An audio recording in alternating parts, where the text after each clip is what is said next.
کہ الماری کپڑوں سے اٹی ہوتی ہے، ٹنگ رہے ہوتے ہیں بے شمار کپڑے، اور جب کوئی شادی آتی ہے تو گھر کی مستورات کہتی ہیں کہ میرے پاس تو کپڑے ہی نہیں ہیں اس فنکشن میں جانے کے لیے، اور وہ بازاروں کا رخ کرتی ہیں۔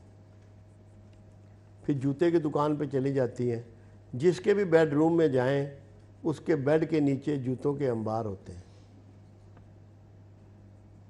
یا المیرا ہوگی تو اس میں پڑے ہوں گے۔ کوئی سوچتا نہیں ہے اس بات کو کہ یہ جو ہم سرمایہ ضائع کر رہے ہیں یہ ہمارے بچوں کی امانت ہے،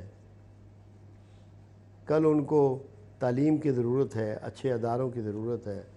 اگر ہم سیونگ کریں گے، بچت کریں گے تو اپنے اداروں کو کامیاب کر پائیں گے۔ اگر ہم نے اسی طرح بلا دریغ بغیر سوچے سمجھے پیسے کا استعمال کیا تو ہم مقروض پہ مقروض ہوتے چلے جائیں گے، جیسا کہ ہمارا قوم کا ہر فرد جو ہے دوسرے ممالک کا مقروض ہے۔ آپ دیکھیں رسول اللہ صلی اللہ علیہ وسلم کا طریقہ مبارک۔ ام المومنین عائشہ صدیقہ رضی اللہ تعالیٰ عنہ کا قول مبارک ہے کہ اللہ کے رسول پر کوئی ایسا سورج طلوع نہیں ہوا کہ انہوں نے ایک دن میں 2 طرح کا کھانا کھایا ہو۔ ایک دن میں 2 طرح کا کھانا کھایا ہو۔ ہم کتنی ڈشیں ایک دن میں پکا لیتے ہیں، صحت الگ خراب کرتے ہیں، ڈاکٹروں کو بھی پیسے دیتے ہیں اور پیسہ الگ برباد کرتے ہیں۔ ہمیں ان انداز کو سیکھنا ہے۔ یہ سب چیزیں وہ ہیں جو ہم چھوڑ چکے ہیں۔ اس میں تعلیم یافتہ ہوں، زیادہ تعلیم یافتہ ہوں یا غیر تعلیم یافتہ ہوں، سبھی لوگ برابر کے شریک ہیں۔ رسول اللہ صلی اللہ علیہ وسلم کا ایک فرمان مبارک اور موجود ہے،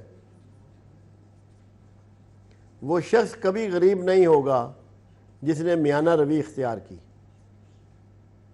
نارمل طریقے سے، عمومی طریقے سے اعتدال کے ساتھ زندگی گزارنے کا آرٹ اگر آ گیا، جہاں جس چیز کی ضرورت ہے ضرور کریں اور جس چیز کی ضرورت نہیں ہے وہ ہرگز مت کریں۔ ایک حدیث قدسی ہے، ایک شخص کو بادلوں میں سے آواز محسوس ہوئی کہ بادلوں میں سے جیسے کوئی پیغام چھن کر آ رہا ہو۔ تو بادلوں میں سے آواز یہ آئی کہ ایک شخص کے بادلوں کو کہا جا رہا ہے کہ فلاں شخص کے کھیت پر جا کر برسو۔ تو جس شخص نے یہ آواز سنی اس نے بادلوں کے ساتھ ساتھ چلنا شروع کر دیا اور تھوڑی دور گیا تو ایک کھیت پر بارش شروع ہو گئی۔ یہ حدیث قدسی ہے، بخاری اور مسلم دونوں میں درج ہے۔ تو کھیت والے سے پوچھتا ہے وہ شخص کہ یار تو نے کون سا ایسا کام کیا ہے جو تیرے کھیت پر بادلوں کا بندوبست کیا گیا ہے، بادل برسائے جا رہے ہیں، پیغام دیا گیا ہے۔ انہوں نے کہا میں یہ کرتا ہوں جو کھیت کی آمدن ہے اس میں سے پہلا ایک حصہ جو ہے وہ اللہ کے نام کا نکال دیتا ہوں، اللہ کے لیے استعمال کرتا ہوں، دوسرا حصہ جو ہے وہ میں اپنے خاندان پر خرچ کرتا ہوں، اور تیسرا حصہ میں اس کھیت کو لوٹا دیتا ہوں۔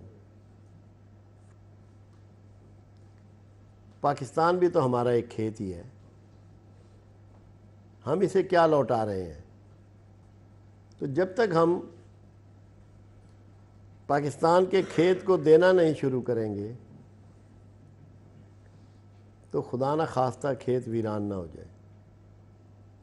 یہیں سے اب سب کچھ کما رہے ہیں، عزتیں پا رہے ہیں، تعلیم پا رہے ہیں، شادیاں ہو رہی ہیں، گھر بن رہے ہیں، کاروبار ہو رہے ہیں، کنوینس ہے، ٹرانسپورٹیشن ہے، دنیا بھر کی سہولتیں ہمارے پاس ہیں۔ ہم میں سے ہر ایک کو یہ سوچنا ہے کہ جہاں سے ہم سب کچھ پا رہے ہیں اس کو لوٹا کتنا رہے ہیں۔ یہ معمولی سی باتیں ہیں جو روٹین کی، روزمرہ کی باتیں ہیں۔ اگر ہم نے یہ سمجھ لیں اور سیکھ لیں تو کوئی ہمیں بہت بڑے بڑے کام کرنے کی ضرورت نہیں ہے۔